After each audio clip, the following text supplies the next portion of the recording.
Long before modern ideas about destiny and free will, the ancient Greeks wondered about a quiet and unsettling question.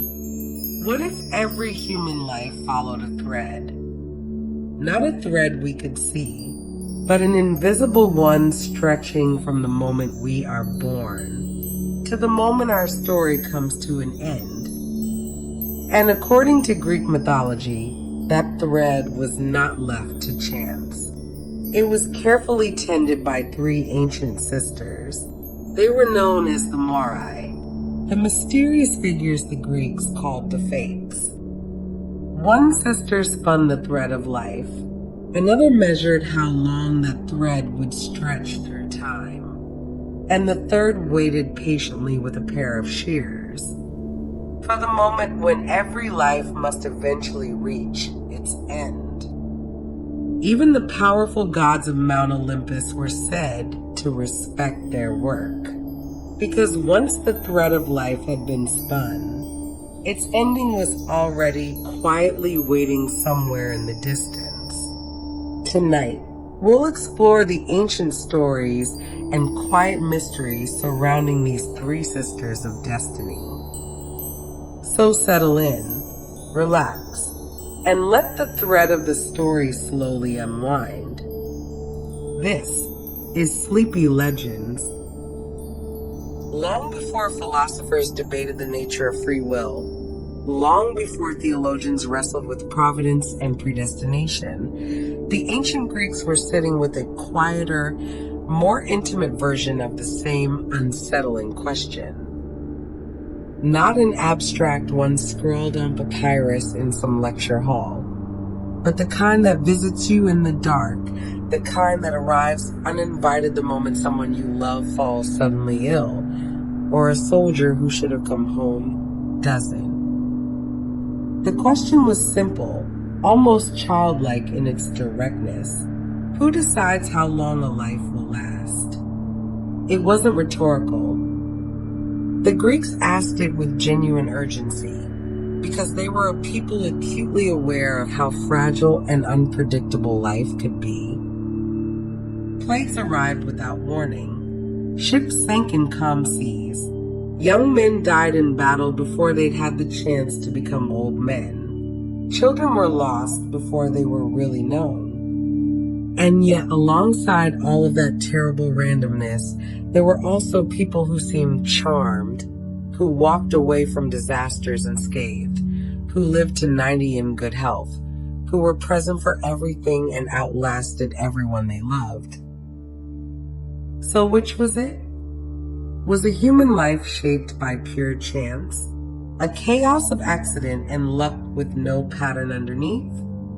Or was there some quiet order at work, invisible but real, guiding each life along a path that had already been laid out for it? To the Greeks, the answer was both mysterious and, in its own way, strangely comforting. They believed every life followed a thread. Not a visible one, of course. You couldn't reach out and touch it, couldn't hold it up to the light to measure its length or test its strength. But it was there, an invisible filament that began the moment a person drew their first breath and extended forward through time, through all the years and seasons of a life, until it reached its final moment. The thread was the life, every joy and grief, every illness survived, and every wound that proved fatal. Every morning that arrived, and every one that didn't. All of it was somehow contained in that single, delicate strand. It's a remarkable image when you sit with it.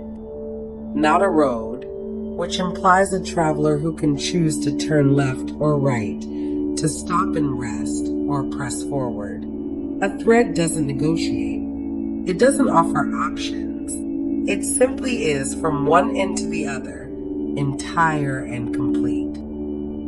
And according to their myths, this thread was never simply left to itself. It was carefully, deliberately tended by three ancient sisters who had been doing this work since before memory. since before the world had taken its current shape. Together, these three figures were known as the Moirai. The name itself deserves a moment of attention because it tells you something important about how the Greeks understood what these beings actually did. Moirai doesn't mean fates in the dramatic, theatrical sense that word has gathered over the centuries. It doesn't conjure courtrooms or verdicts or the finality of a gavel. It comes from the Greek word moira, which means something closer to a portion or a share. Think of it like this. Imagine that the total stuff of life, the years, the experiences, the time, is something that exists in a fixed and finite amount, like a bolt of cloth or a loaf of bread. And each person born into the world receives their own portion of it. Not equal portions, not fair portions in any way that we would recognize as fair, but portions nonetheless. Allotted, measured out, given. That's what the Moirai were at their core. They were the ones who did the allotting. And this framing changes the emotional register of the whole concept. The fates in the Western imagination often feel like a kind of doom cold, indifferent, even cruel. But the Moirai, understood through the lens of Moira, feel more like administrators of a cosmic distribution. Not villainous, not even particularly malicious. Just ancient, patient, and utterly precise in what they did. Every person received their share. No one was forgotten. No one slipped through without receiving their portion. Of course, those portions were not equal. Some threads were long, stretching out through decades, through old age and grandchildren and the slow accumulation of a life fully lived. Some people received what seemed, by any measure, like an abundance. Time enough to love and fail and try again. Time enough to change their minds. Time enough to become someone different from who they started out as. But other threads were unexpectedly, even shockingly short. A child's portion, a young soldier's, a mother cut down too soon. The Greeks didn't explain this away or soften it with easy consolation. They simply observed it as a fact of the world, woven into the fabric of things. Some shares were small. That was the truth of it, and no amount of wishing changed the length of what had already been spun.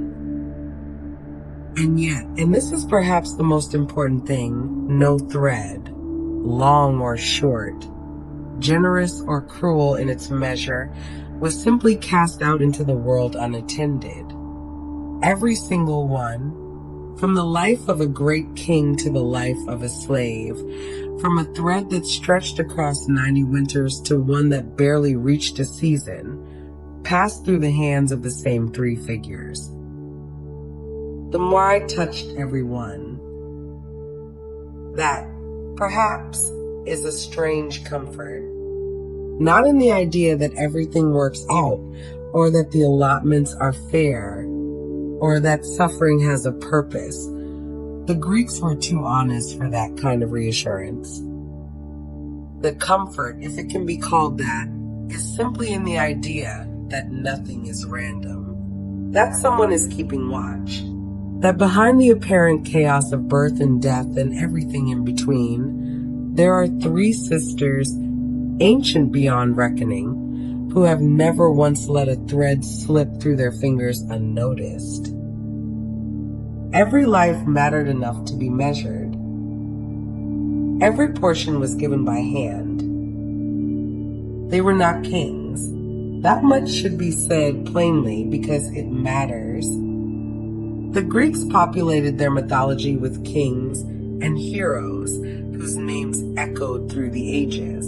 Men who conquered cities and sailed impossible seas and wrestled monsters into submission. The ancient world loved those figures, celebrated them, built temples in their honor. Power, in the traditional sense, wore armor. It carried a spear. It sat on a throne and issued commands that lesser men scrambled to obey.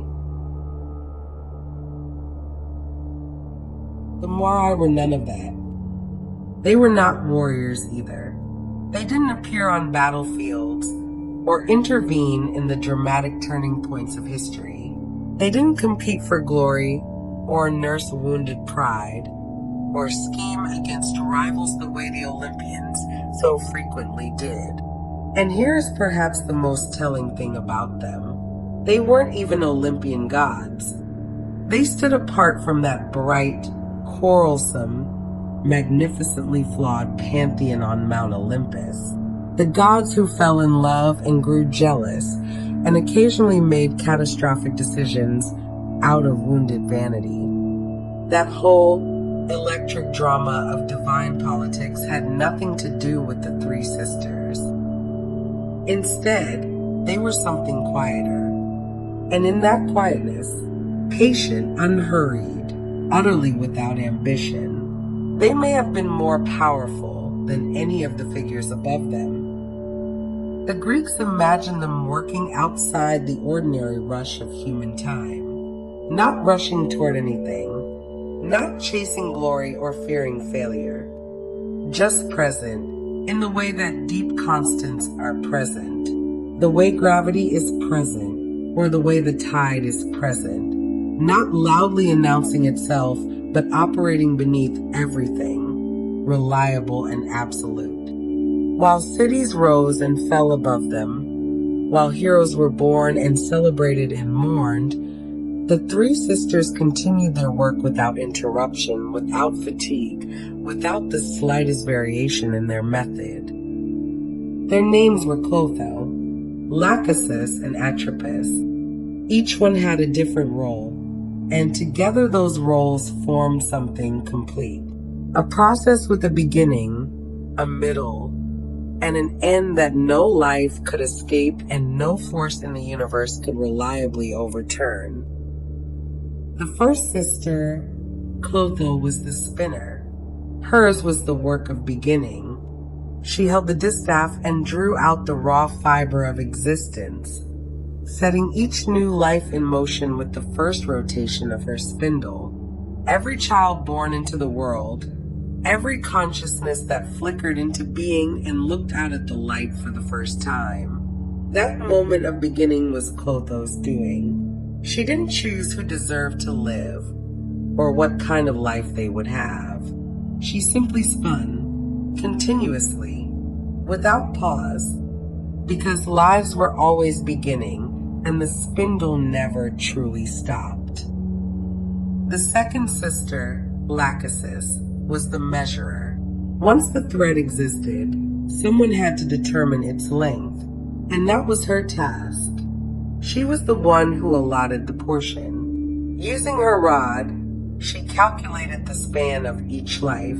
How many years, how many seasons, how much time before the thread would reach its end. She is perhaps the most inscrutable of the three, because her decisions are the ones we feel most acutely and understand least. Why this length and not another? By what standard did she measure? The myths don't fully explain it, and maybe that silence is intentional. Some questions don't have satisfying answers, and the Greeks were wise enough to know that pretending otherwise would be a kind of dishonesty. And then there was the third sister, Atropos. Her name means she who cannot be turned.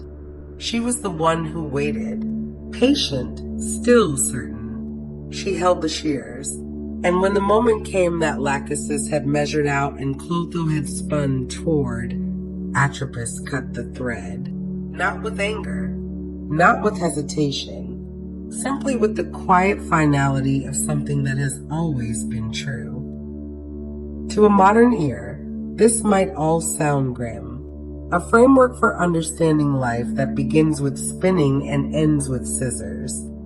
But to the ancient Greeks, there was something in this image that helped make sense of a world that otherwise refused to make sense. It helped explain the thing that no culture has ever fully made peace with: the wild, seemingly arbitrary variation in how long different people get to be alive. Why did some heroes live long enough to grow old? Long enough to watch their children have children of their own, to sit in the shade of trees they had planted in their youth, to feel the particular exhaustion of a life genuinely used up? And why did others vanish from the world so early? Young men cut down in battle before their stories had properly begun. Young women taken by illness before they had the chance to become who they were becoming.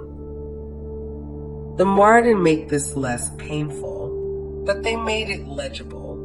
The length of a life wasn't random noise. It was a measured portion, assigned by hands that had been doing this work since before human memory began. And the reach of those hands was, by all accounts, extraordinary. Even the gods, even the bright, quarrelsome, occasionally reckless Olympians, are said to have respected the decisions of the fates. There are stories in which Zeus himself, king of the gods, was moved to intervene in human affairs, to tip the scales towards someone he favored. And yet even Zeus, in certain tellings, understood that there were limits, that the thread was not his to lengthen at will, that some authority existed older and more fundamental than his own. Because once the thread of a life had been spun, something irreversible had happened. The ending was already out there somewhere, not yet arrived, perhaps not even close, but waiting quietly in the distance like a shore that a ship is always, eventually, moving toward. The moment Clotho set the spindle turning, the moment Lachesis measured the portion, the moment Atropos took up the shears, the conclusion was woven into the beginning. The thread didn't argue with this. It simply ran its course. And the three sisters worked on. Once a life had begun, another question quietly followed. It arrived the way most difficult questions do.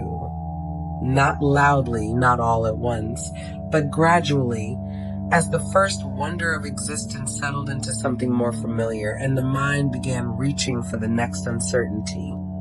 Clotho had done her work. The thread was real. The life was in motion. And now, in the space that opened up after the beginning, a new mystery presented itself. Who decides how that life will unfold? Not just how long it will last, though that question was coming, but something broader and more personal than mere duration. The shape of a life, the texture of it, the strange, lurching, often illogical sequence of events that carried a person from birth toward whatever waited at the end. Did someone determine the path a life would take, long before the journey truly began? Was the route already drawn somewhere, already fixed and final, even as the traveler took their very first steps? In Greek mythology, the answer often arrived wrapped in unexpected turns, moments of good fortune that appeared from nowhere and changed everything. Sudden tragedies that struck without warning or apparent reason. Paths no one could have predicted. The shepherd's son who becomes a king. The celebrated warrior who is undone not by an enemy's sword, but by a single moment of pride. Greek myth was full of these reversals, these abrupt pivots in the direction of a life, and the Greeks did not experience them as random. They felt, to the Greek imagination, like something more deliberate than accident. And that feeling raised an interesting puzzle, one that sat at the heart of how the Greeks thought about the lives they were living. Why did some people seem destined for greatness? Born into the right circumstances, touched by the right fortune, moving through the world as though some invisible current were carrying them towards significance, while others lived lives that remained quiet and unnoticed, not lesser lives necessarily, but smaller ones, lives that never swelled into legend, that left no great mark on the world beyond the immediate circle of people who had known and loved them. The Greeks did not dismiss this variation as meaningless. They looked at it steadily and asked what it implied. And in the architecture of their mythology, the answer led back to the second of the three sisters. Her name was Lachesis. The name itself repays attention, as the names of the Moirai tend to do.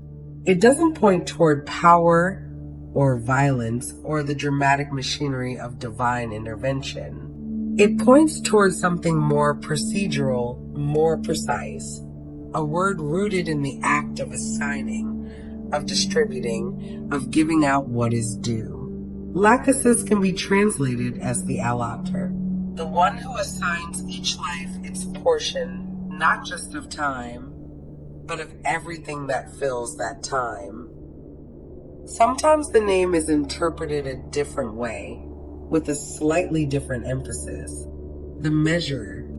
And perhaps both translations are correct, or at least complementary, because in Lachesis's work the two acts were inseparable. To measure was to allot.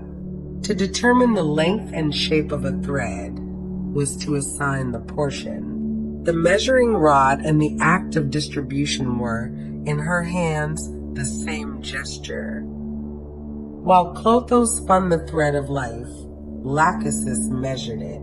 Ancient artists gave her a physical tool to make this abstract work visible. A rod, sometimes described as a staff, sometimes as a simple measuring instrument, held in her hands with the matter-of-fact ease of a craftsperson who has used the same tool for longer than memory reaches.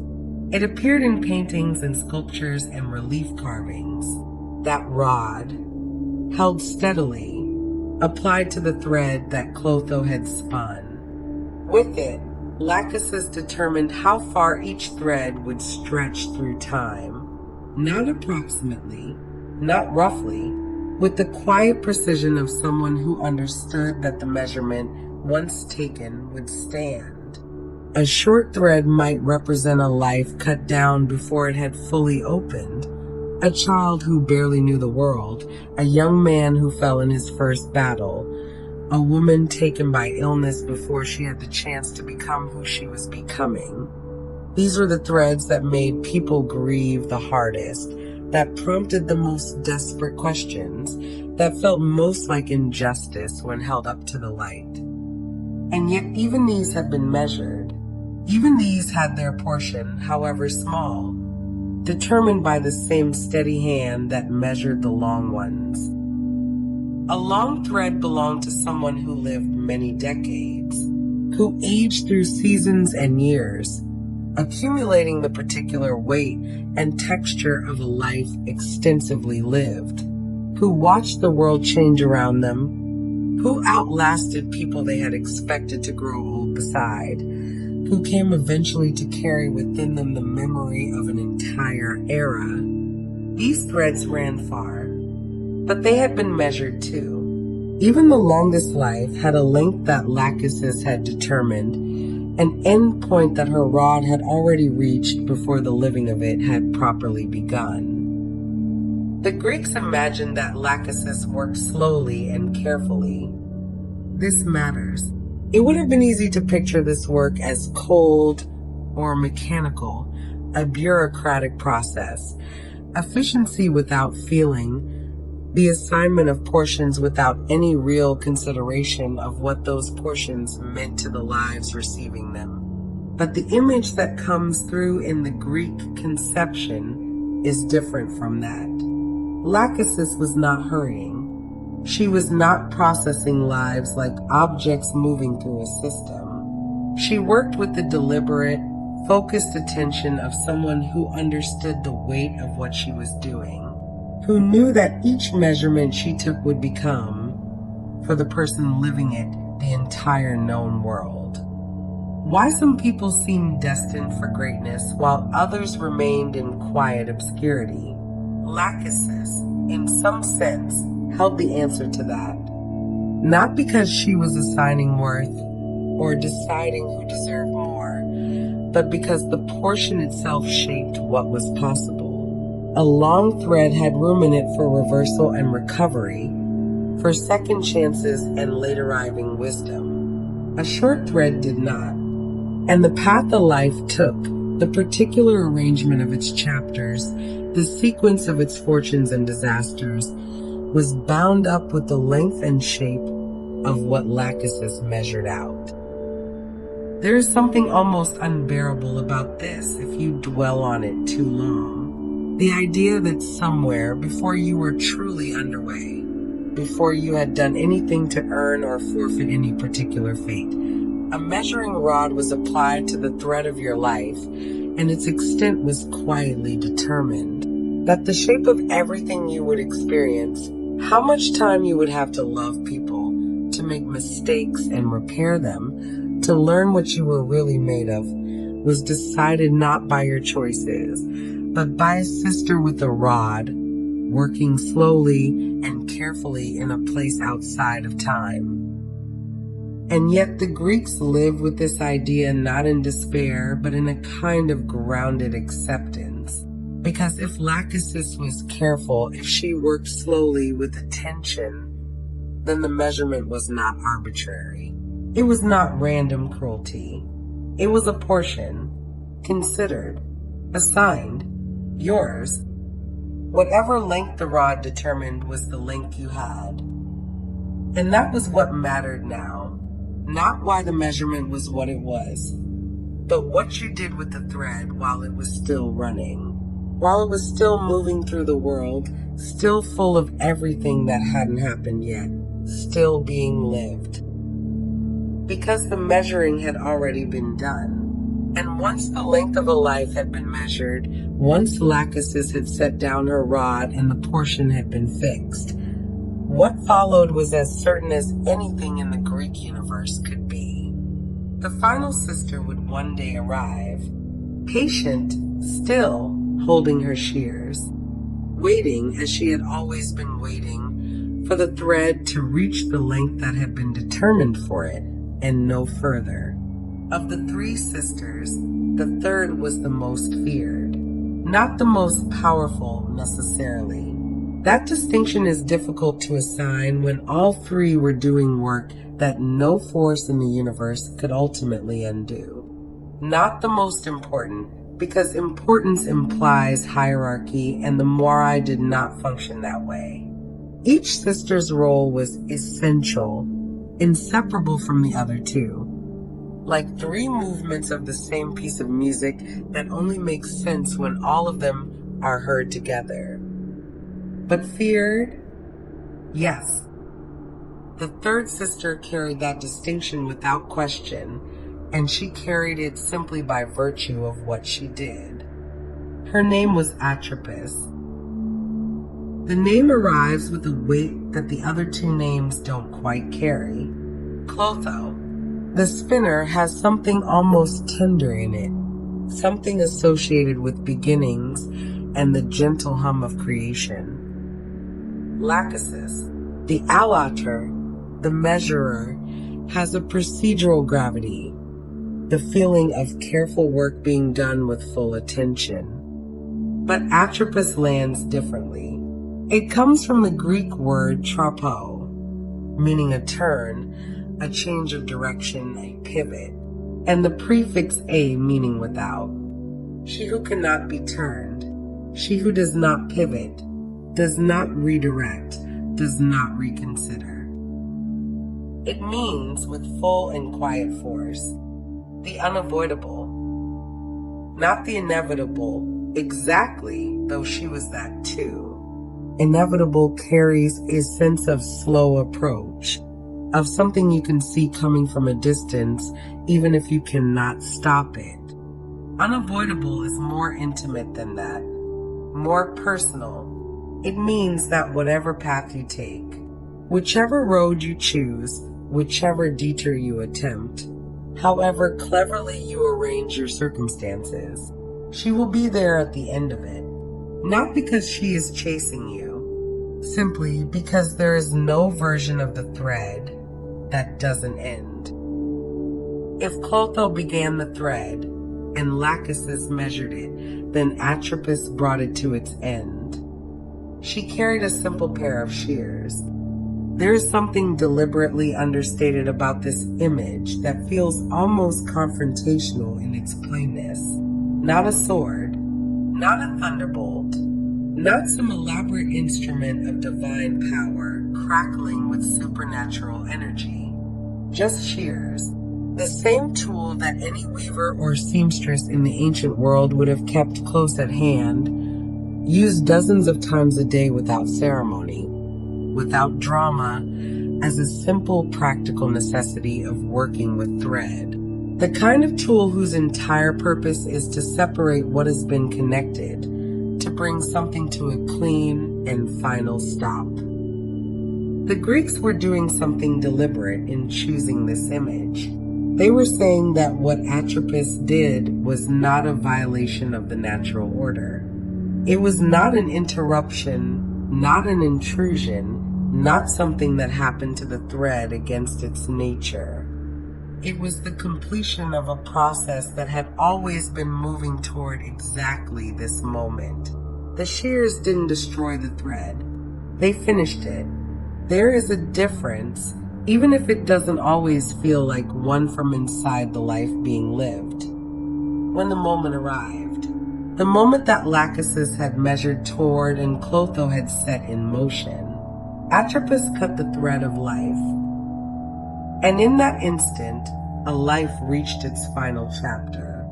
Not its final page, perhaps, because memory and grief and love continue past the moment of a death, carried forward by everyone who remains. But the thread itself stopped. The particular consciousness that had been running through it, the individual life that had been its whole reason for existing, came to the end of its portion. Whatever that life had been, long or short, celebrated or forgotten, full of joy or shadowed by suffering, completed in some sense or cut off before it felt finished, it was now simply over. Ancient artists often portrayed Atropos as the oldest of the three sisters. This is fitting in a way that goes deeper than simple symbolism. Age, in the ancient world, carried authority. The oldest person in a room was often the most listened to, the most respected, the one whose word carried the most weight in a dispute. But there is something more specific than that in Atropos's age. She was old the way deep things are old.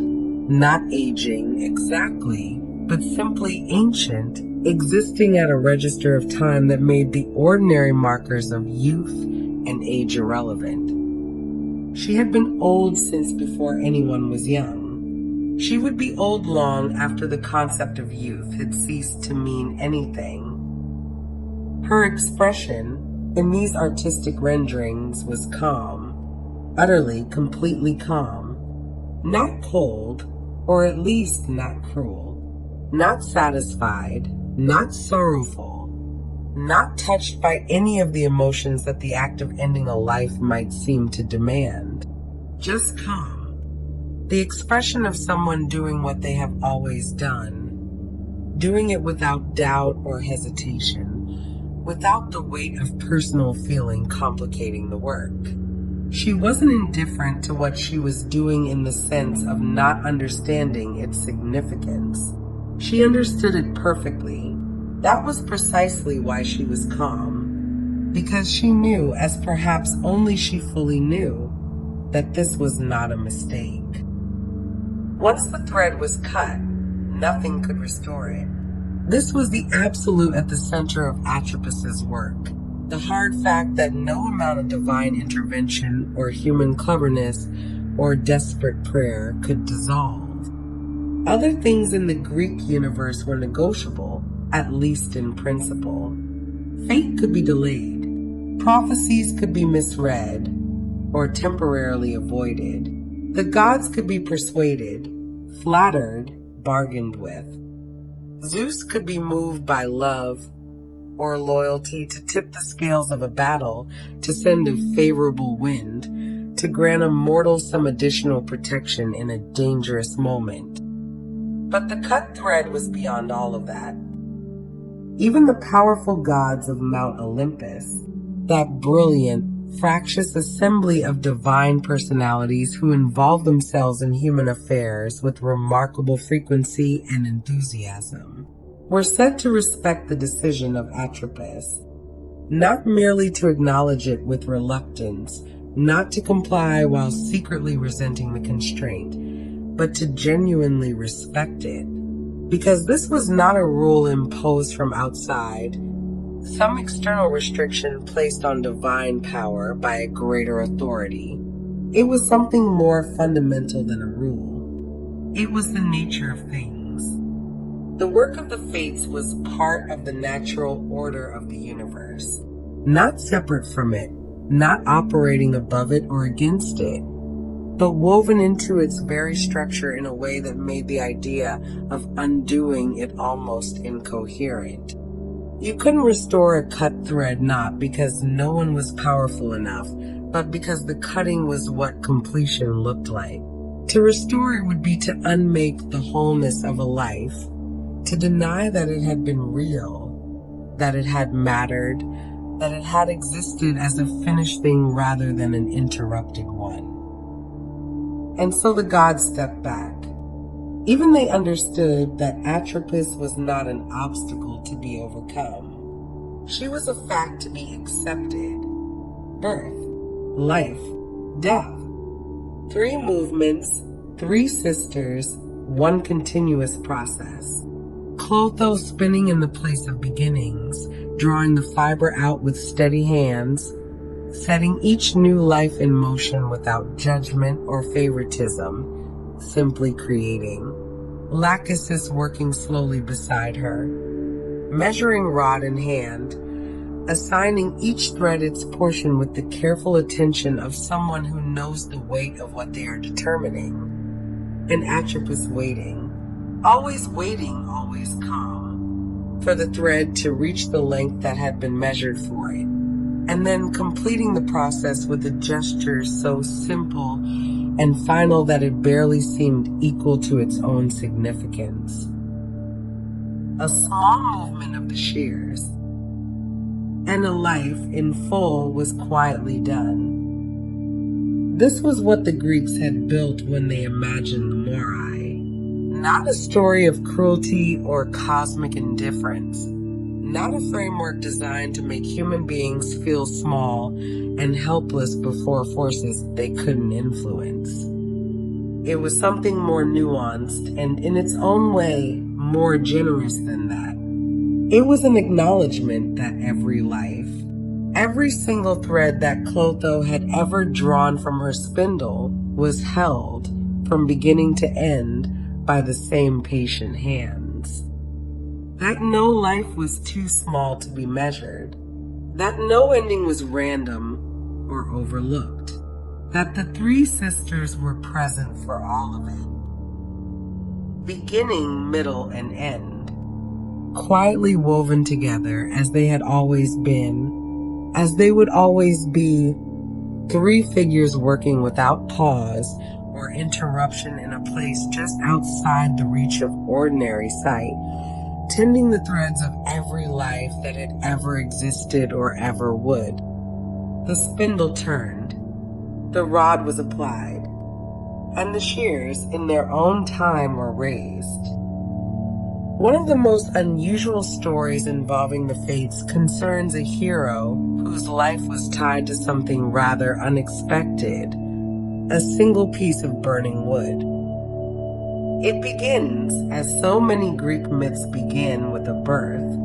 In the kingdom of Calydon, a son was born to the king Ennius and his wife Althea. They named him Meleager. By all appearances, it was a moment of uncomplicated joy.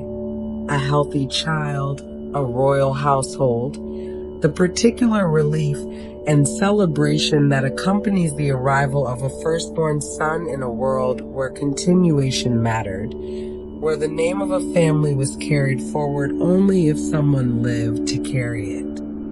Ennius had every reason to feel fortunate. His lineage would continue. His heir had arrived. But into that warm and ordinary scene, something extraordinary intruded. The Fates appeared. In some tellings, they arrived on the night of Meleager's birth, slipping into the royal household the way night air slips through a window. Quietly, without announcement, noticed only when they were already present. Clotho, Lachesis, and Atropos stood in the firelit room where the newborn lay, and they did what they always did. They assessed the thread. Clotho had spun it. Lachesis had measured it. And now the three sisters looked at the child in the way that only they could look, seeing not just the infant before them, but the full length of what his life would be. The portion already determined, the end already fixed somewhere in the distance. What made this moment different from the countless thousands of others, like it was what Atropos said next? She looked at the fire burning in the hearth, that ordinary domestic fire, doing nothing more consequential than warming the room against the night, and she spoke the prophecy. The child would live, she said, for exactly as long as the log currently burning in the hearth continued to burn. Not a year, not a span of decades, not until some distant battlefield claimed him or old age finally arrived. The length of Meleager's life was bound to the length of that log. When the wood was consumed, when the fire finished its work and the last of the ember went dark, the thread would be cut. Then the Fates departed, leaving the prophecy behind them like smoke. Althea moved before anyone else in the room had fully absorbed what had just been said. This is the part of the story that deserves the most attention, because it is the most human part, the moment where the myth stops being about cosmic forces and becomes about a mother standing in front of a fireplace in the middle of the night with her newborn son asleep nearby. She didn't debate the prophecy. She didn't summon priests or philosophers to examine whether it could be reinterpreted. She didn't pray for the Fates to reconsider. She simply reached into the fire, pulled the log out with her bare hands, and put the flames out. Then she hid it. The details vary across different tellings. Sometimes she locked it in a chest. Sometimes she buried it. Sometimes she simply put it somewhere no fire could reach it and no accident could threaten it. But the essential act is always the same. Althea took the object that the Fates had named as the vessel of her son's mortality, and she removed it from the reach of fate as best she could. She could not unspeak the prophecy. She could not undo what the Fates had measured, but she could protect the log. She could keep it safe. She could place herself in effect between her son and the instrument of his death, and hold that position for as long as she was able. And for a long time it seemed to work. Meleager grew. He became everything a hero in the Greek tradition was supposed to become: strong, courageous, celebrated. He joined the Argonauts on their famous voyage. He distinguished himself in battle. He earned the kind of reputation that spread beyond the borders of his own kingdom and became the sort of story other people told about what excellence looked like. The log sat wherever Althea had hidden it, Untouched, undisturbed, its burned end a record of how close the fire had come before she intervened. The thread kept running. Then came the Caledonian boar hunt. A great boar had been sent to ravage the kingdom of Caledon, divine punishment for a slight against Artemis, and Meleager organized the hunt that would eventually bring the creature down. It was he who delivered the killing blow. It was his triumph, his moment of greatest glory. But in the aftermath of the hunt, a dispute broke out over who deserved the spoils, and the argument turned ugly, and then it turned violent. In the chaos that followed, Meleager killed 2 men who had challenged his claim.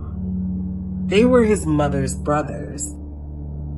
When Althea learned what had happened, when the news arrived that her son had killed her brothers in a quarrel over a dead boar, something shifted in her that no prophecy had anticipated and no myth can fully explain. She was a mother who had reached into fire to save her son. She was also a sister whose brothers lay dead at his hands. These 2 things could not be reconciled, could not be held in the same heart without one of them eventually destroying the other. She went to wherever she had hidden the log. She took it out, and she put it in the fire. What followed was not a battle, not a dramatic confrontation, not the kind of ending that Greek heroes usually received. Meleager simply began to weaken wherever he was, whatever he was doing in that moment. The fire caught the old wood and began consuming what was left of it. And as it burned, the thread that had been waiting all those years for exactly this moment finally began to run out. By the time the log was ash, Meleager was gone. Althea, understanding fully what she had done, did not long survive the grief of it. The myth leaves you sitting with a question. It has no interest in answering cleanly. Was this fate or was this choice? Atropos had named the log on the night of Meleager's birth, had fixed the terms of the thread before he had drawn his second breath. In that sense, everything that followed was already written. But it was Althea who pulled the log from the fire. It was Althea who hid it for years, who protected it with a mother's ferocious and uncomplicated love. And it was Althea whose grief and fury finally placed it back in the flames. The fates had not done that. A person had. And yet the thread had always been exactly as long as Lachesis had measured it. Not a moment longer. The ending had been waiting quietly in a wooden chest somewhere in the palace of Caledon, patient as Atropos herself, for the day when a human heart in sufficient pain would finally carry it home to the fire. That is what makes this story linger. Not the prophecy, not even the death, but the hands that tried to prevent it, and the hands that, in the end, made it happen. Both of them belonging to the same woman. As the ancient Greeks told their stories, passing them from poets to audiences, from parents to children, from one generation to the next across centuries, a pattern emerged that no one seemed to have planned, but everyone seemed to recognize. Even the gods respected fate. This idea arrived quietly at first, appearing at the edges of stories that were ostensibly about other things. A hero escaping disaster, a god intervening in a battle, a mortal prayer answered or ignored, and then just at the moment when divine power seemed absolute, just when it appeared that an Olympian's will would simply override everything in its path, something would hold. Some boundary would reveal itself. Some force more fundamental than even the gods would make itself felt, not loudly, not with any dramatic announcement, but with the quiet authority of a law that had never needed to be enforced because it had never truly been challenged. The Olympian gods were, by any measure, extraordinarily powerful. This is worth stating plainly before complicating it, because the Greeks were genuinely in awe of their gods and didn't take divine power lightly. Zeus controlled the sky and the thunder, the weather systems that determined whether crops grew or failed, whether ships made it home or went down in storms. Poseidon commanded the seas, could shake the earth itself when moved to anger.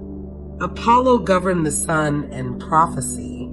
Ares directed the chaos of battle. Demeter held the fertility of the earth in her hands, literally. When she grieved, things stopped growing and the world learned very quickly what it meant to be without her favor. These were not symbolic powers or metaphorical influences. To the Greeks, these forces were real, present, and capable of reshaping human lives with minimal effort. And yet, in myth after myth, story after story, there was something even they could not easily change. Not something they encountered often, or something that blocked them at every turn. The gods intervened in human affairs constantly and with remarkable creative freedom. But there was a category of decision, a particular kind of settled conclusion that sat beyond the reach of even the most determined Olympian. And that category belonged to the quiet work of the three sisters. This raised the possibility that the Greeks found both fascinating and slightly vertiginous. Perhaps destiny existed above even divine power. Perhaps the Moirai operated at a register of reality that the gods themselves inhabited but did not control, the way a river inhabits its banks without having chosen them. The gods moved through a world already shaped by the threads. They could do extraordinary things within that world, but the shape itself was not theirs to remake. In some stories, Zeus himself listens to the judgment of the three sisters. Zeus, king of the gods, ruler of thunder and sky, the figure whose authority over the divine hierarchy was generally unquestioned, was sometimes described in terms that placed him in a surprisingly humble relationship with the fates. Ancient poets occasionally imagined him watching the threads of life as they unfolded, observing the great drama of human existence from above with what seemed like genuine attention and, at times, genuine uncertainty about what he could and couldn't do about what he was seeing. There is a remarkable image that appears in Homer. Zeus holding golden scales, weighing the destinies of men against each other on the eve of a crucial battle, watching to see which thread was heavier, which life was closer to its end. It is not the image of a god in complete control. It is the image of a god reading something, interpreting something, trying to understand what had already been determined by forces that even he approached with a degree of deference. Sometimes he could delay events. Sometimes he could influence them, tipping circumstances in favor of a hero he loved, sending a favorable sign, keeping someone alive just long enough to reach the place they were supposed to reach. The gods were not helpless within the space that fate defined. They had real agency, real influence, real capacity to shape the texture of a life, even if they couldn't alter its fundamental length. But the final decision often belonged to the fates. When a thread had reached the length that Lachesis had measured for it, when Atropos had taken up her shears and the moment had arrived, divine preference was not sufficient to override what had been determined. There are stories in which Zeus genuinely wished to save a mortal he had grown fond of, in which his affection was real, his desire to intervene sincere, and yet was either persuaded or simply understood that to do so would be to violate something more fundamental than his own will. The love was real. The power to act on it, in that final sense, was not absolute. This idea did something important for Greek storytelling. It helped explain something that had always troubled the people who told and heard these myths. Why powerful heroes could not always escape their destinies. The heroes of Greek mythology were not ordinary people. They were often half divine, supernaturally strong, favored by gods who took personal interest in their survival. They had every possible advantage that a person in the ancient world could have. And yet they died. They failed. They arrived, despite everything, at the endings that had been prepared for them. If the gods had been wholly unlimited in their power, this would have been difficult to explain. A god who truly loved a hero would simply have saved them every time, and the stories would have lost all their tension and most of their meaning. But a god whose power, however vast, operated within a framework set by the fates. That God could love genuinely and still be unable to prevent the inevitable. That God could grieve, and grief in a god meant something. Greek tragedies returned to this territory again and again, pressing on it the way a tongue returns to a sore tooth. Not because it feels good, but because the feeling confirms that something real is there. The great playwrights understood that the most devastating stories were not the ones where bad things happened to people who deserved them, but the ones where people fought with everything they had against a fate they had done nothing to earn and lost anyway. Again and again, heroes tried to avoid the future they had been warned about. They left home to escape prophecies that named their parents as victims. They made choices specifically designed to route around the destinies that oracles had described. They moved, traveled, changed their names, refused certain roads, avoided certain cities, turned down certain encounters. The effort was genuine and often immense. These were not passive people accepting what they'd been told. They were people straining with everything in them against the shape of what was coming, fighting fate with the only tool available to them, choice. And yet their efforts often led them directly toward it. The road chosen to avoid the prophecy was the road the prophecy required. The stranger encountered by accident was the figure the future had been waiting on all along. The very act of fleeing created the conditions for arrival. There was something almost geometrical about it, as though the future were not a fixed point in space, but a fixed point in possibility.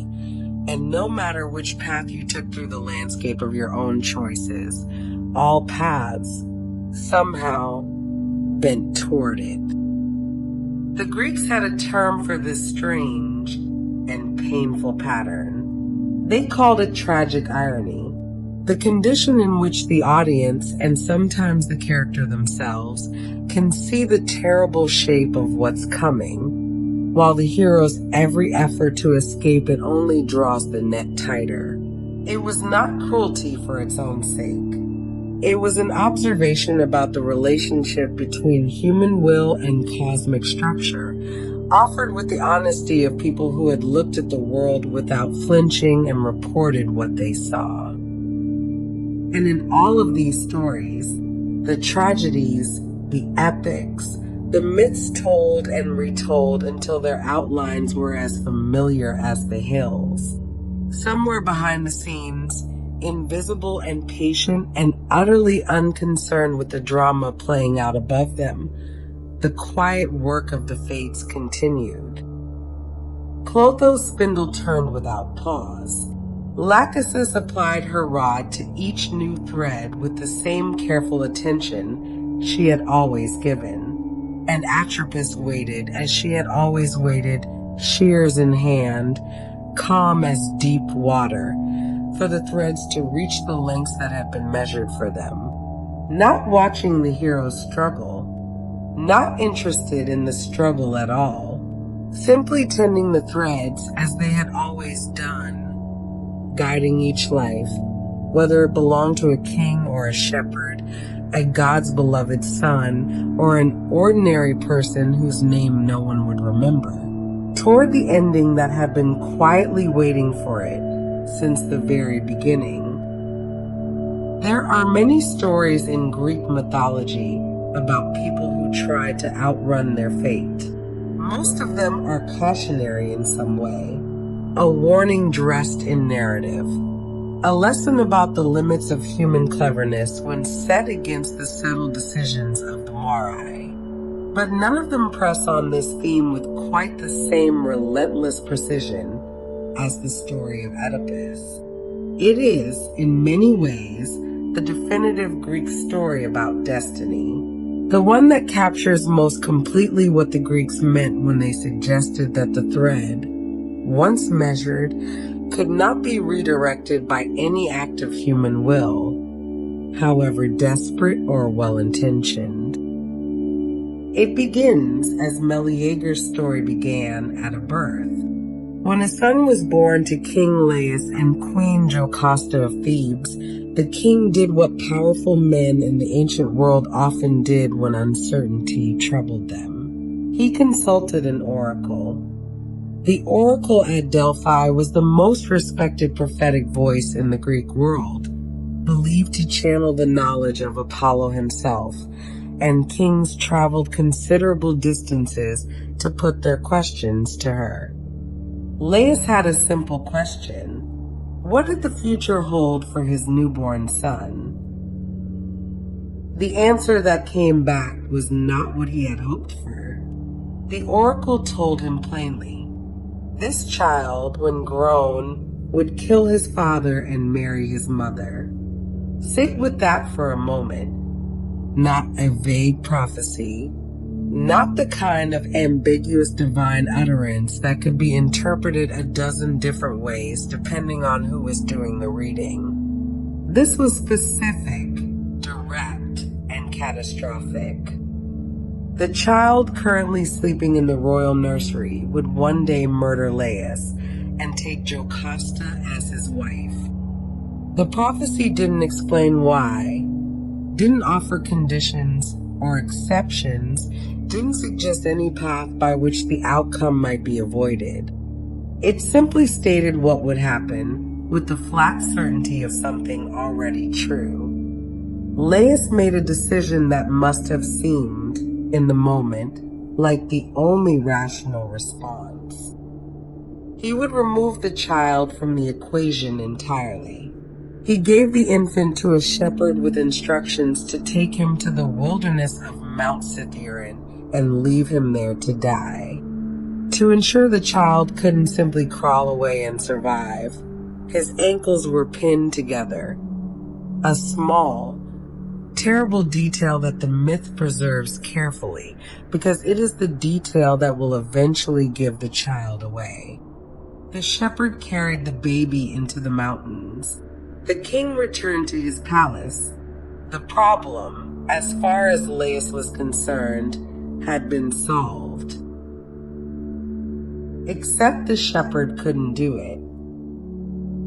Standing on the mountainside with a bound infant in his arms, faced with the specific reality of what he had been asked to do rather than the abstract idea of it, the shepherd made a different choice.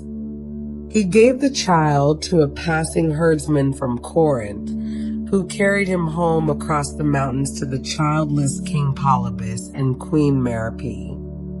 They named the boy Oedipus, a name that referred, with grim irony, to his wounded feet, and raised him as their own son, their heir, the future king of Corinth. The thread, rerouted by an act of human compassion, kept running. Oedipus grew up in Corinth believing himself to be the son of Polybus and Merope. He was, by all accounts, everything a prince should be. Intelligent, strong, proud in the particular way that young men of ability and privilege tend to be proud. His life in Corinth seemed stable and certain, the kind of life that doesn't make a person expect sudden revelations. Then, at a banquet, a drunk man made a careless remark. He told Oedipus that Polybus was not his real father. The comet burrowed in and wouldn't leave. Oedipus pressed his parents for the truth, and they denied it, reassured him, told him the drunk man was speaking nonsense, that the seed of doubt had been planted and it grew.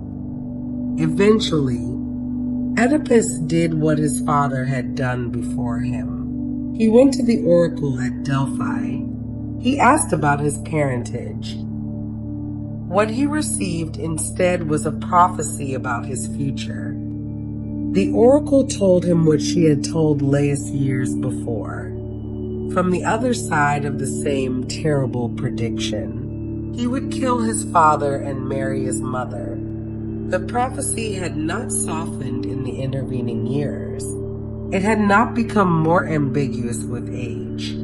It sat there in the sacred precinct at Delphi, waiting to be delivered to the person it concerned, as specific and immovable as it had always been. Oedipus, horrified, made the same decision Laius had made. He would solve the problem by removing himself from it. He left Delphi and turned his back on Corinth, on the people he believed to be his parents, on everything familiar and safe. If the prophecy required him to be near his father and mother for its fulfillment, then he would simply never go back. He struck out in the opposite direction, putting as much distance between himself and Corinth as he could. The road he chose led toward Thebes, at a narrow crossroads, the kind of tight, unavoidable junction where two paths converge and there is no room for two parties to pass without one yielding to the other. Oedipus encountered a chariot traveling in the opposite direction. The man in the chariot was arrogant, impatient, accustomed to the deference of lesser people. He or his attendant struck Oedipus, demanding he clear the road. Oedipus, proud and provoked, fought back. He killed the man in the chariot. He killed most of his attendants.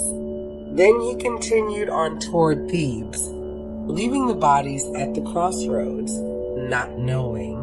Could not have known, had no possible way of knowing, that the arrogant stranger whose impatience had provoked the confrontation was Laius, king of Thebes, his father.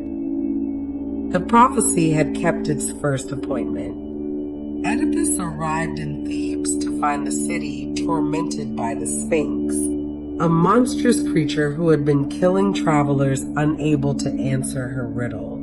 Oedipus solved the riddle, freed the city, and was welcomed as a hero. As reward, he was offered the throne of Thebes and the hand of the recently widowed queen. Her name was Jocasta. He married her. He ruled well. They had children together. For years, the life he had built in Thebes seemed to contradict everything the oracle had threatened. He was nowhere near Corinth, nowhere near the parents the prophecy had named. He had outrun it, or so it seemed. The truth arrived slowly, piece by piece, through an investigation Oedipus himself insisted on conducting, because that is perhaps the final, most devastating irony of the story. It was not an enemy who exposed him, not a jealous rival or a divine punishment descending from above. It was his own determination to know, his own refusal to let the mystery rest. The same intelligence and stubbornness that had answered the Sphinx's riddle drove him to pull at every thread of the old story until the whole thing unraveled in his hands. The shepherd who had been instructed to leave him on the mountain, the herdsman who had carried him to Corinth, the crossroads, the widowed queen, all of it assembled itself in front of him with the terrible clarity of something that had always been true, waiting only to be seen. The man he had killed at the crossroads had been his father. The woman he had married was his mother. The prophecy had not been outrun. It had simply been patient, folded into the fabric of every choice made to avoid it, woven into the road taken to escape it, present at every crossroads and throne room and moment of apparent safety, waiting with the particular stillness of something that knows it doesn't need to hurry. Lachesis had measured the thread exactly as it would run, and it had run exactly that far. Not a step more, not a step less, not one single deviation from the length and shape that had been determined before Oedipus had ever drawn his first breath on that mountainside, where a shepherd had looked at a bound infant and found he couldn't do what he had been asked to do. Even that mercy, it turned out, had been part of the measurement. For the ancient Greeks, fate was not a concept reserved for kings and heroes. It is easy to lose sight of this when reading the myths, because the stories that survived tend to feature extraordinary people in extraordinary circumstances. Princes receiving terrible prophecies, heroes whose destinies were announced at birth, figures whose threads were apparently so significant that the fates themselves made special appearances to deliver the terms. The mythology, by its nature, reaches for the dramatic. It preserves the exceptional cases, the moments when the relationship between human life and cosmic order became visible in ways that ordinary daily existence rarely allowed. But underneath all of that, the idea of fate was something the Greeks carried with them into the texture of ordinary life, not as a grand philosophical position, not as something requiring temples or priests or formal occasions to invoke, but as a quiet, habitual way of making sense of the world as it actually presented itself. Unpredictable, uneven, full of sudden reversals that no amount of planning or cleverness seemed able to prevent. People spoke about destiny in ordinary conversations. This is worth imagining concretely, not in lecture halls or sacred precincts, but in marketplaces and fishing boats and household courtyards, in the middle of conversations about practical things. The idea of fate would surface naturally when life required some explanation that cause and effect alone couldn't adequately provide. When something unexpected happened, a sudden illness, an unlooked-for piece of luck, a meeting that changed everything, a disaster that arrived without warning, it was sometimes simply said to be the work of fate. Not with drama or ceremony, just as an acknowledgement that some things moved according to a logic deeper than the one visible on the surface of events. A sudden stroke of good fortune might be described as a favorable thread. The merchant whose ship arrived safely through a storm that sank others, the farmer whose harvest flourished in a year of general scarcity, the soldier who walked away from a battle that killed everyone around him. These were people whose threads, in the Greek understanding, had been generously measured. Their portions included this. The good fortune was real, but it wasn't random. It was woven in. And difficult or tragic events were understood the same way, from the other direction. When grief arrived, and in the ancient world, grief arrived frequently and without much warning. The idea that suffering was part of the portion assigned to a life offered something that pure randomness could not. Not comfort exactly, not the reassurance that everything would be fine or that the loss had a redemptive purpose, but a kind of order. The terrible thing had not simply happened for no reason, had not fallen from the sky as meaningless chaos. It was part of the measure, part of what Lachesis had determined was included in this particular life share. This didn't make the grief smaller, but it made it legible. And legibility, in the face of loss, is not nothing. Because of this, the fates appeared constantly in Greek poetry and storytelling, not just in the grand mythological narratives, but woven through the smaller, more intimate literature as well. Poets reach for the image of the thread the way later writers would reach for other metaphors of life's fragility. A candle, a wave, a breath. But the thread had something those other images lacked. It implied not just fragility, but tending. Not just transience, but measurement. The candle gutters accidentally. The thread is cut deliberately by hands that have been doing this work since before memory began. When poets wrote about the invisible threads guiding human lives, they were speaking to something their audiences already felt.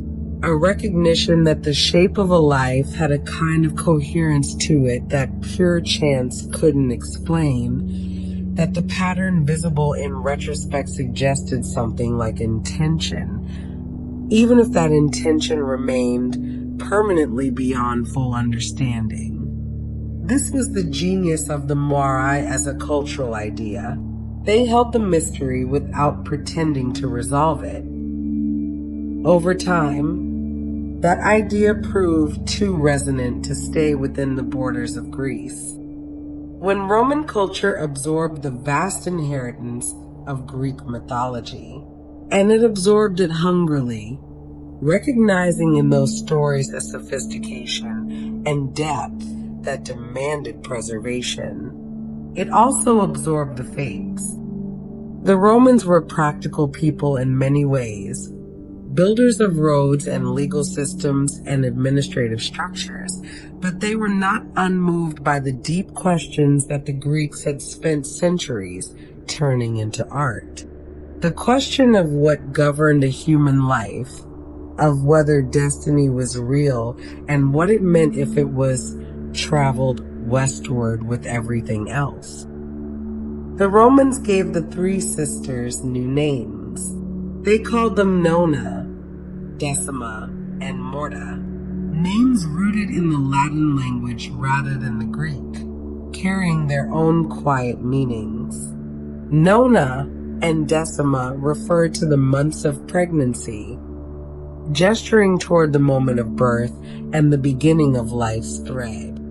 Morta, from the Latin word for death, named the last sister plainly, without the oblique solemnity of Atropos. The Romans, characteristically, were direct about what they were describing. but the roles remained exactly as they had always been. One sister began the thread of life, another measured it. The last brought it to its end. The mechanics were unchanged because the underlying truth being described was unchanged. The Romans recognized in the Greek framework something that resonated with their own experience of what it meant to be alive in an uncertain world. The same experience that had generated the myth in the first place. The same unsettling question that had been asked long before either civilization found the words to ask it properly. Who decides how long a life will last?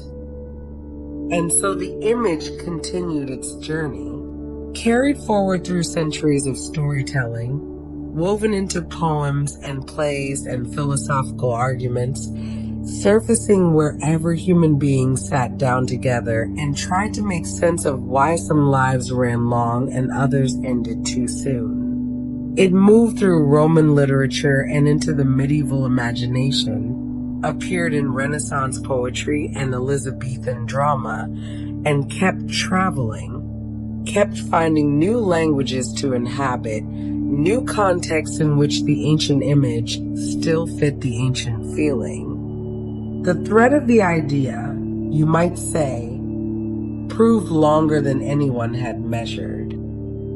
It had begun with three sisters working quietly outside of time, tending the threads of every life in the world with patient, unhurried attention. And somehow, across all the centuries and all the cultures and all the countless stories that had been told and retold and transformed in the telling, the image had held.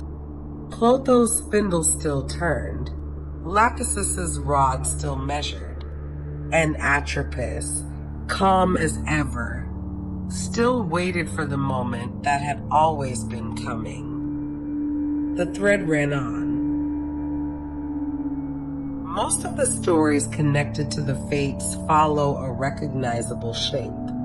A destiny is declared, a person struggles against it, and the struggling, however heroic, however ingenious, ultimately changes nothing. The thread runs the length it was measured to run. The ending arrives as scheduled. The myth closes with the particular weight of something that could not have gone any other way. The story of Achilles is different. Not entirely different. It ends where most Greek hero stories end, on a battlefield, with a thread cut short and a great figure gone from the world before the world was quite ready to lose him. But the path to that ending contains something unusual, something that sets the story apart from the prophecy of Oedipus or the fate of Meleager. Because Achilles, according to the myth, was given a choice. Not the illusion of a choice, not the cruel irony of options that all lead to the same place. An actual choice, clearly presented, with two genuinely different outcomes. Two threads, in a sense, laid out in front of him, and the decision of which one to follow left, remarkably in his own hands. His mother was Thetis, a sea nymph of considerable power and, as the myths make clear, extraordinary devotion to her son. She loved Achilles with the specific, consuming intensity of a parent who already knows something terrible is coming and cannot stop knowing it. Because Thetis did know. She knew from early in his life that her son carried within him the terms of an unusual destiny, one that offered two paths, two possible lengths for the thread, two entirely different versions of what a life could look like. The prophecy was clear. Achilles could live a long life, quiet, comfortable, unremarkable in the way that most long lives are unremarkable.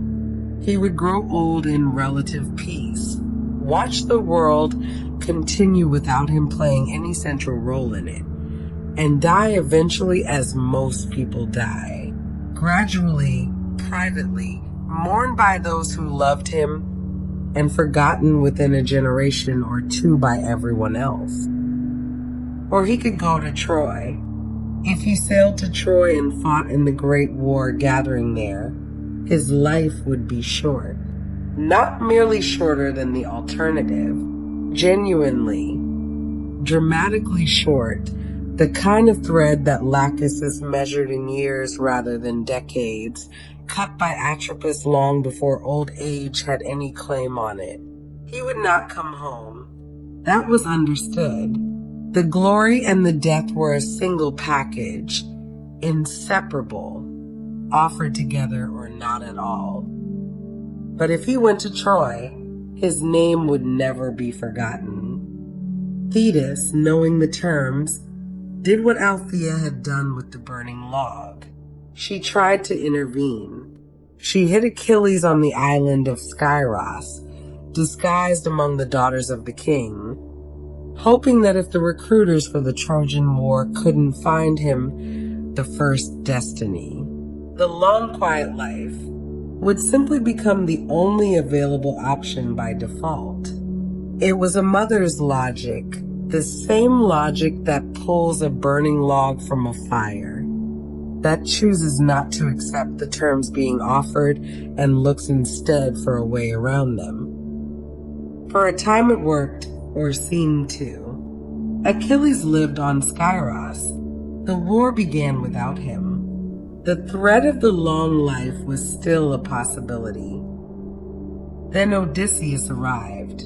Odysseus, perhaps the cleverest man in the Greek world, had been sent to find Achilles because the Greeks had their own prophecy to contend with. Troy could not be taken without him. He came to Skyros with a trader's cart containing cloth and jewelry, gifts suitable for the daughters of a king, and buried among the fabrics, almost as an afterthought, a sword and a spear. When the daughters gathered around the cart, one figure reached immediately for the weapons. Achilles was found, but here the story does something quietly remarkable. It doesn't present what follows as compulsion. Odysseus didn't drag Achilles to the ships in chains. He didn't invoke divine authority or threaten consequences. He simply told him what was happening, that a great war was being fought, that the Greeks needed him, that glory of a kind the world had never seen was available to the man willing to go and claim it. And Achilles chose to go. This is the moment the myth turns on, the point where it diverges most sharply from the pattern of stories like Oedipus. There was no prophecy forcing his hand, no mechanism closing the exits, no tragic irony routing his attempt to escape back toward the very thing he was fleeing. He knew the terms. His mother had made sure of that. He understood with complete clarity that sailing to Troy meant a short life, that the thread, if he made this choice, would be measured in glory rather than years. He went anyway. What does that mean within a framework that places the fates at the center of everything? If Clotho spun the thread and Lachesis measured it, where does genuine human choice fit inside that structure? The Greeks didn't resolve this tension cleanly, and that unresolved quality is part of what gives the story of Achilles its lasting power. Perhaps the choice itself was part of what had been measured, the decision woven into the thread from the beginning, fated to be made freely. Perhaps Lachesis's rod had always been applied to the shorter thread, because she had always known which one Achilles would reach for. Or perhaps the Greeks were making room, in this story, for something they couldn't quite fit into the framework of the Moirai alone. The idea that a human being, fully informed of the cost, might choose the shape of their own life. Not escape destiny exactly, but meet it on their own terms. At Troy, Achilles became everything the prophecy had promised. He was extraordinary in battle, a force that seemed to belong to a different category of being than the men fighting alongside him. The Trojans feared him the way they feared weather. His presence on the field changed the terms of every engagement. The glory accumulated around him like light. And underneath all of it, the thread ran quietly toward its measured end. He was killed by an arrow, guided, some versions say, by the god Apollo himself, that found the one vulnerable point in a body that was otherwise beyond ordinary harm. His heel, the small, unheroic, almost absurd detail that the myth preserves because it insists on honesty about how even the greatest lives end. Not always in a moment equal to the life that preceded it. Not always in a fashion commensurate with the glory accumulated along the way. Sometimes just an arrow and a heel, and a thread reaching the length it had always been going to reach. But he had known. That is what the myth keeps returning to, the detail it will not let go of.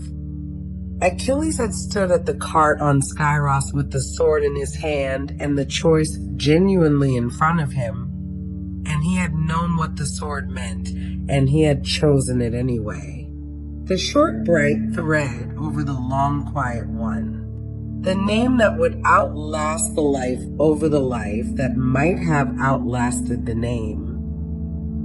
Whether that was fate or agency, the Greeks left deliberately unanswered. Perhaps they seemed to suggest it was both. Perhaps the most human thing about Achilles was not his strength, or his fury, or even his grief, but that moment of clear-eyed choice. The willingness to look at what the thread would cost and reach for it anyway. The arrow was still coming, but he had chosen the road it found him on. Not every story about fate ends on a battlefield.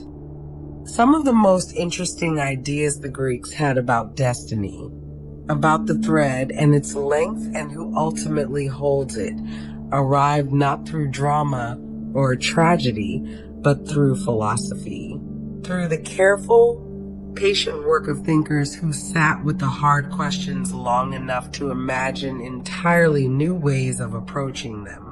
And one of the strangest and most beautiful of these philosophical stories came from Plato, in the final pages of his great work, The Republic, where he placed a myth so unusual and so quietly radical that it has been turning in the minds of readers ever since. It is called the myth of Air. Air was a soldier, not a famous one, not a hero of the kind that the great epics celebrated, just a man who fought in a battle and, by all appearances, died in it. His body was recovered from the field and prepared for burial alongside the others who had fallen. But when the funeral pyres were lit and the ceremonies were completed, Air came back. He hadn't simply survived. He had been somewhere, and what he brought back with him was a story, a detailed, specific, quietly astonishing account of what he had witnessed in the time between his death and his return. Plato presents it not as a dream or a vision, but as a report delivered by a man who had seen something real and was doing his best to describe it accurately. Air had been given a task, he explained.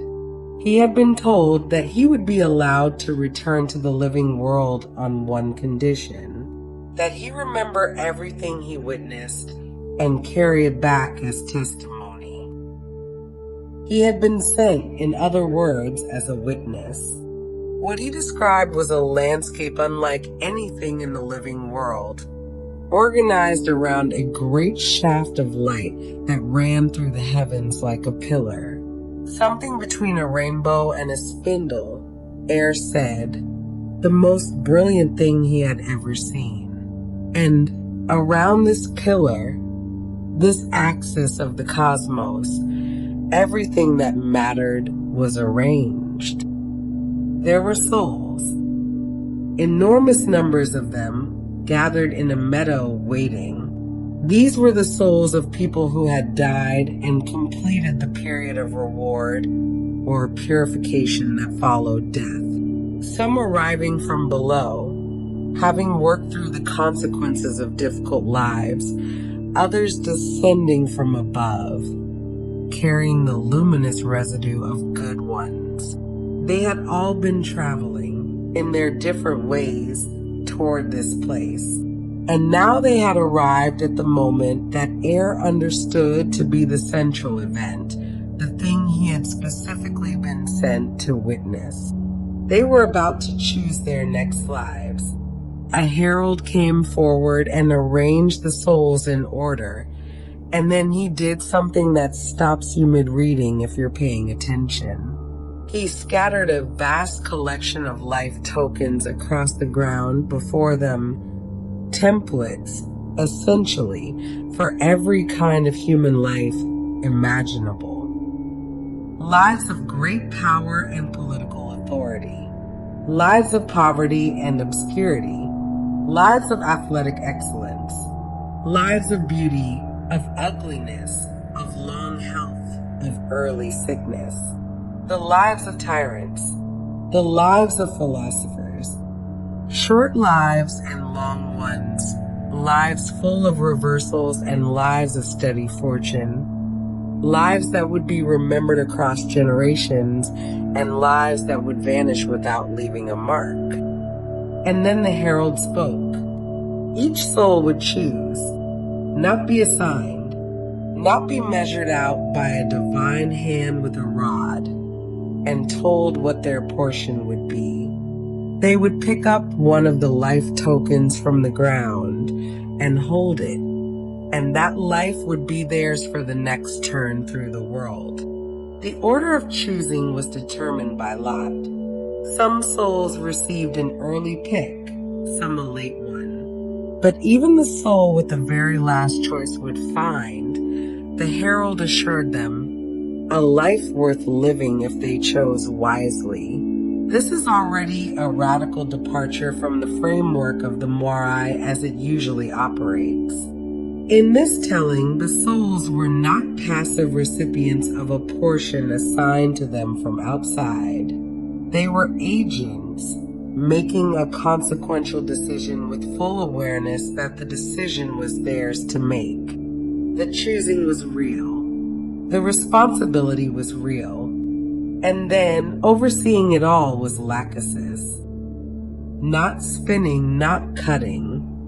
That was the work of her sisters, and their moment would come. Lachesis stood at the center of the scene as the souls made their selections, and her role here was different from the measuring function she usually occupied. She was the overseer of the choosing itself, the figure who gave the process its authority and its finality. Each soul that approached her, life token in hand, would receive from Lachesis a guardian, a spirit assigned to accompany them through the life they had selected, to help them live out the terms of their own choice. The measuring and the choosing were, in this vision, the same act performed from two different directions. Lachesis didn't impose the length. She witnessed and confirmed the length that each soul had, in some sense, claimed for itself. Air watched the souls choose, and what he saw disturbed and fascinated him in equal measure. Some souls chose badly. The souls who had come from above, who had spent their waiting time in beautiful places, experiencing the rewards of virtuous lives, were often careless in their choosing. They had forgotten, or perhaps never fully learned, how much a life's quality depended not on its outward circumstances, but on how it was lived from the inside. They reached for the impressive lives, the powerful ones, the lives that looked from the outside like abundance, without examining what those lives actually contained.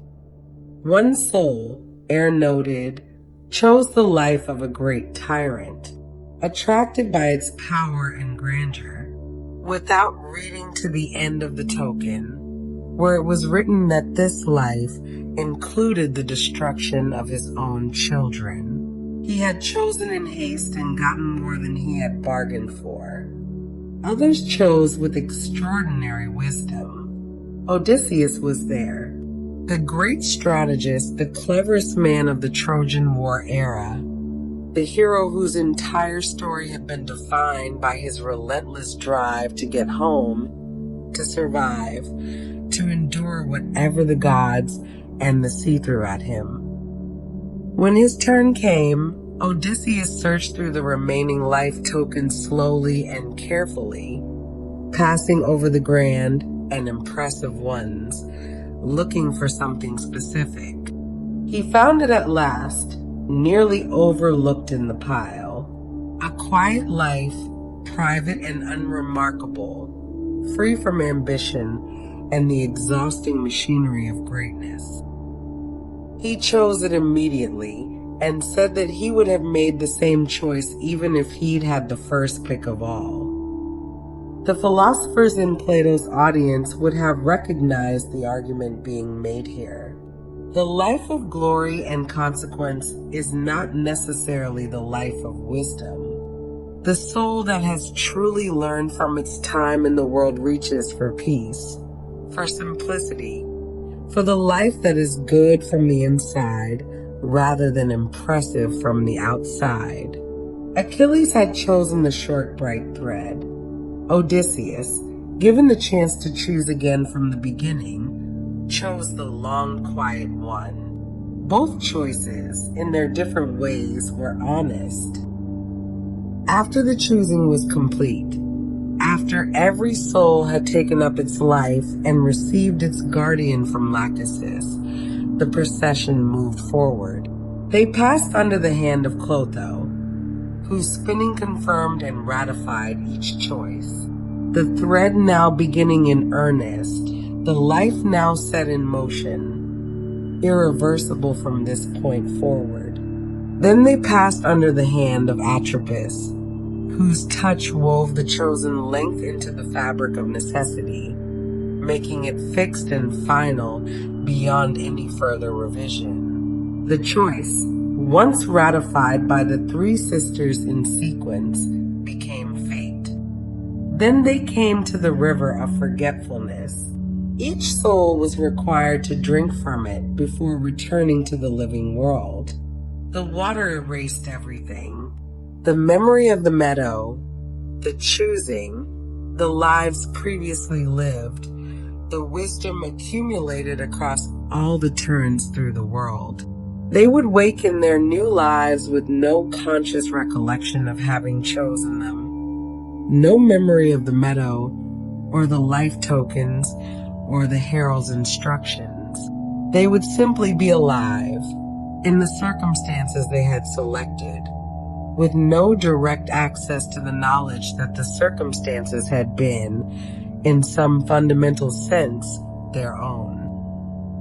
Some souls, ere observed, drank more than they needed to, and then they were gone, scattered back into the world, into the lives they had chosen and would now live without remembering the choosing, each one carrying somewhere deep inside them the shape of a decision made in full awareness that was now completely hidden from the consciousness that would have to live it out. Air himself did not drink.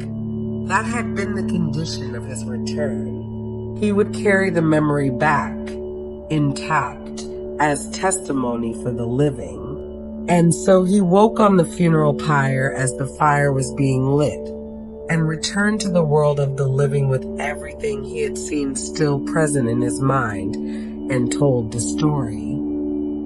What Plato was doing with this myth is not entirely reducible to a single argument, which is part of why it has lasted. He was thinking, in his characteristic way, about multiple things simultaneously, about justice, about the soul, about what makes a life genuinely good rather than merely impressive. But woven through all of that was a meditation on the relationship between fate and choice that offers something neither the tragic myths nor the philosophical arguments about the Moirai quite managed on their own. In the myth of air, fate and choice are not opposites. They are the same thing, seen from different angles. The life is chosen freely with full knowledge in a moment of genuine agency. Then it is confirmed by Lachesis, ratified by Clotho, made permanent by Atropos. Then the memory of the choosing is washed away, and what remains, experienced from inside the life, without access to its origin, feels indistinguishable from destiny. You wake into circumstances you don't remember selecting. You live a life whose shape you set, but cannot recall setting. The thread runs exactly the length you agreed to, through exactly the landscape you chose, toward an ending you accepted and then forgot. From the outside, it looks like fate. From the meadow, it had looked like choice. Perhaps Plato seemed to be suggesting the question of whether we are fated or free has been framed incorrectly all along. Perhaps the thread is both spun and chosen. Perhaps Lachesis measures what the soul has already, in some deeper register of itself, already agreed to. Perhaps the portion is not imposed, but claimed. Each life a share that was always going to belong to the person living it, because they are, in a sense that memory cannot access, the one who reached for it. The river takes the knowledge, but somewhere beneath the forgetting, the choice remains.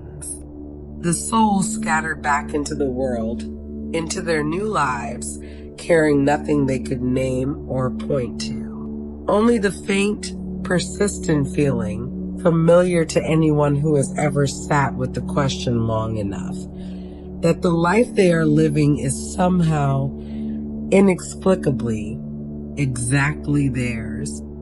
The thread runs on, and in a quiet meadow outside of time, three sisters continue their patient work, confirming, measuring, completing the choices that souls made before they knew they were choosing, tending the threads of every life in the world with the same unhurried attention they have always given. Clotho spins, Lachesis measures, Atropos waits, and somewhere a soul drinks from the river, closes its eyes, and is born. Air came back with his story, and the story survived him. Passed from mouth to mouth, written down, copied across centuries, translated into languages that didn't exist when Plato first set the words on papyrus. The meadow and the choosing and the river and the forgetting traveled through time the way all true things travel. Not because anyone commanded their preservation, but because they kept being recognized. People kept reading the myth and finding something in it that felt, against all expectation, familiar. The ancient Greeks had begun with a simple question: who decides how long a life will last? And in trying to answer it, they had built something that outlasted every other structure they raised. Their temples eroded. Their city-states fell to conquest and time. Their political systems were tried and abandoned and tried again in different forms by people who had never heard of Athens. But the image of the three sisters working quietly outside of time, tending the threads of every life with patient and unhurried attention, kept traveling. Some ideas are so precisely shaped to fit a human need that they refuse to stay in the culture that first formed them. The Moirai were one of those ideas. They had emerged from a specific place and a specific time, from the Greek world with its particular combination of mythological imagination and philosophical seriousness. Its willingness to look at the hardest questions without flinching, and then to answer them not with doctrine, but with story. The three sisters belong to that world in the way that all great cultural inventions belong to their origins. Shaped by them, colored by them, bearing their fingerprints in every detail. And yet something in the image reached past those origins almost immediately, finding resonance in minds and cultures that had never heard a word of Greek, that organized their understanding of the world through entirely different frameworks, that told entirely different kinds of stories. The thread, it turned out, was a universal. When Rome absorbed the vast inheritance of Greek culture, absorbing it as Rome absorbed most things with a combination of genuine admiration and confident reinterpretation, the fates came with it.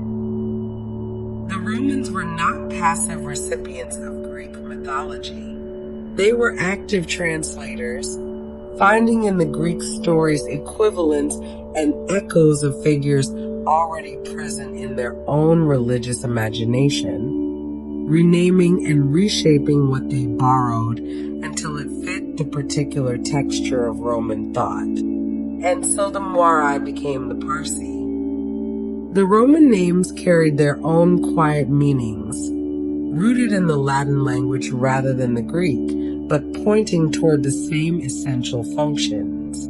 Nona and Decima referred to the 9th and 10th months of pregnancy, the months of waiting and arrival, the threshold of birth, gesturing toward the beginning of the thread, the moment when a new life crossed from potential into existence. Morta, from the Latin root that gives us the word mortality itself, named the last sister with a directness that was characteristically Roman. No circumlocution, no oblique title meaning she who cannot be turned. Just the plain word for death, given a face and a pair of shears. The roles were unchanged. One began, one measured, one ended. The logic of the original image was preserved so completely that it suggests something important.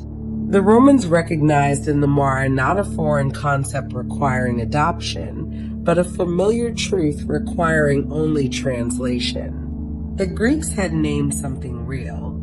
The Romans agreed. But Rome was not the only civilization that had been thinking along these lines. Far to the north, in the cold and forested world of Norse mythology, three figures sat at the base of Yggdrasil, the immense world tree whose roots reached down into the underworld and whose branches held the 9 realms of existence together. These figures were the Norns, and their names were Ord, Verdandi, and Skuld. In the Old Norse language, those names carried the weight of time itself. Ord meant what has been, Verdandi meant what is becoming, and Skuld meant what shall be. Past, present, and future. The whole span of time gathered into 3 figures, working together at the base of the tree.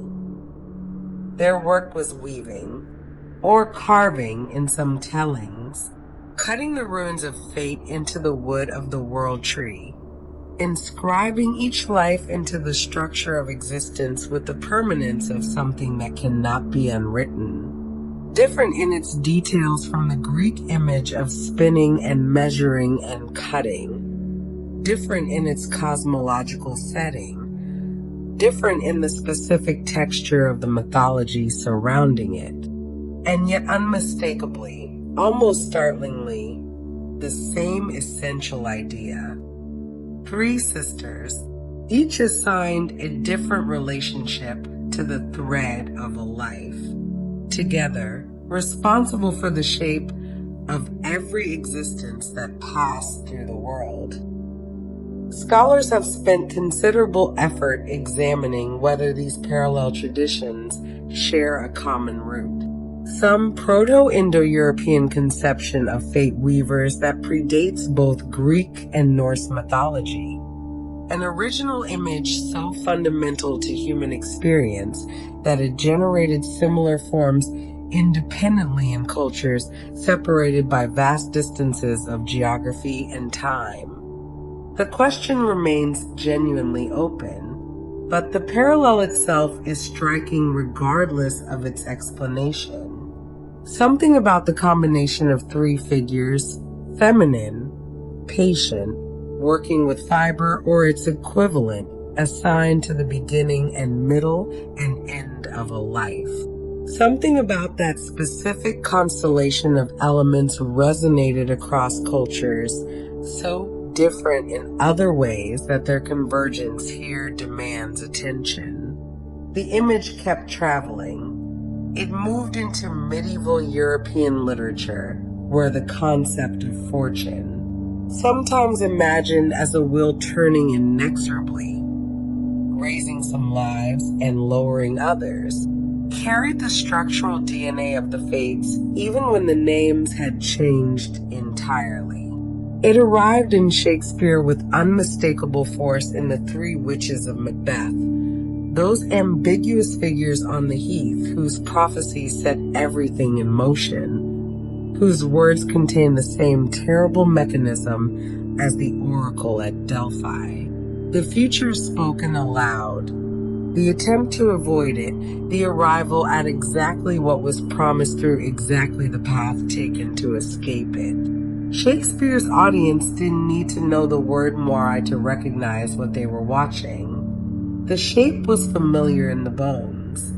The thread of life as a symbol wove itself into the language in ways that have outlasted any conscious awareness of their origin. We speak of the fabric of a life, of events being woven together, of a narrative thread connecting disparate moments into something coherent.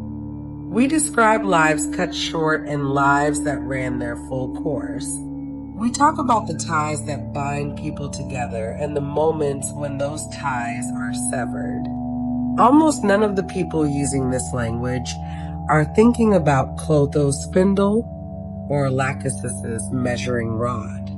But the images persist in the words, the way the shape of an ancient riverbed persists in the landscape long after the water has gone elsewhere. The metaphor survived because the experience it described never changed. People kept being born into lives whose shape they hadn't chosen. They kept encountering the unpredictable mixture of fortune and loss that no planning fully prepares for. They kept watching some lives run long and others end with terrible abruptness, and finding the mathematics of it opaque, and looking for some framework, any framework, that could hold the mystery without falsifying it. The Moirai had done that for the Greeks. The Parsi had done it for the Romans. The Norns had done it for the Norse. And some version of the same image, in some form, has been doing it ever since for every culture that has sat long enough with the hardest questions to need an answer more honest than certainty. Not an explanation, exactly. The 3 sisters never explained anything. They simply tended the threads, patient, and unhurried, without offering reasons for the lengths they measured or the moments they chose for the cut. But their presence in the story, the suggestion that someone was watching, that every life was held in the same ancient hands, that the thread was never simply cast out into the world and abandoned, gave the mystery a shape that the human mind could hold. That was enough. That has always been enough. Because the alternative, a world in which the threads run without anyone tending them, in which the length of a life is pure accident and the ending pure interruption, in which no measuring rod has ever been applied to any portion, and no patient hands have ever held the fiber from its beginning to its close. That world, however it might correspond to physical reality, offers nothing to the part of human experience that needs more than physics. The Moirai offered something. They offered the image of care, of attention, of three figures who had been doing this work since before the first story was ever told about them, and who would continue doing it long after the last story had been forgotten. And so the ancient Greeks imagined the story of every life as a thread, quietly spun by hands that never tired of beginning, carefully measured by hands that never miscounted the portion, and eventually cut, not with cruelty, not with indifference, but with the calm precision of hands that understood, better than anyone, what they were completing. The patient hands of the fates. The spindle turns one final time. The thread in full is done. And the three sisters, unhurried as ever, reach for the next one. And that, quietly, is where we'll leave the Moirai. Three sisters working patiently outside of time, spinning, measuring, and cutting the threads of every life that has ever passed through the world. It is one of the oldest ideas humanity has ever had about what it means to be alive. And somehow, after all these centuries, it still feels true in the way that the best stories always do. Not because it answers the hard questions, but because it sits with them so honestly. Thank you for spending this time here. If you found your way to sleep somewhere along the thread tonight, that's exactly as it should be. And if you stayed awake all the way to the end, well, perhaps Lachesis had something to do with that. If you enjoyed this story, there are many more waiting for you on the Sleepy Legends channel. More myths, more ancient mysteries, more quiet journeys through the stories that humanity has been telling itself since the beginning. Come back whenever you need somewhere unhurried to rest your mind. Until then, sleep well. The thread continues tomorrow.